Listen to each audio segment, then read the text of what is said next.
Dubai ఇప్పుడు పుంజుకోవడం సాధ్యమా? వాస్తవంగా అయితే గత 30, 40 ఏళ్ల నుండి ఒక సిస్టమాటిక్‌గా ముందు రోడ్లు వేశారు.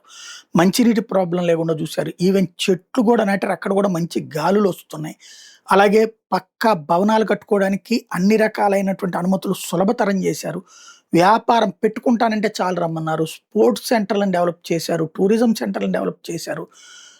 ప్రపంచంలో ఏదైనా సరే సేఫెస్ట్ అండ్ పీస్‌ఫుల్ ఏరియా ఏది అంటే, ఇదివరకు మత సహితమైనటువంటి వ్యవహారాల నుంచి కూడా బయటపడేసి మరి ఒక చక్కటి నివాస యోగ్య వ్యాపార వాణిజ్య ప్రదేశం కింద దుబాయ్‌ని చేస్తే, ఆల్రెడీ అక్కడ విమానయాన సదుపాయాలు గూడా ఉన్నాయి గాబట్టి ఇంటర్నేషనల్‌గా హాల్టింగ్ పాయింట్ గూడా కావడం, ట్రాన్సిట్ పాయింట్ గూడా కావడంతో చక్కగా సక్సెస్ అవుతున్నటువంటి వేళ జరిగిన దాడులు. 1400 దాడుల్లో అనేక భవనాలు స్వల్పంగా దెబ్బతినొచ్చు, ఎక్కువగా దెబ్బతినొచ్చు, డ్యామేజ్‌లయినయున్నాయి. అట్లాగే భయోత్పాతానికి గురి చేసినయున్నాయి.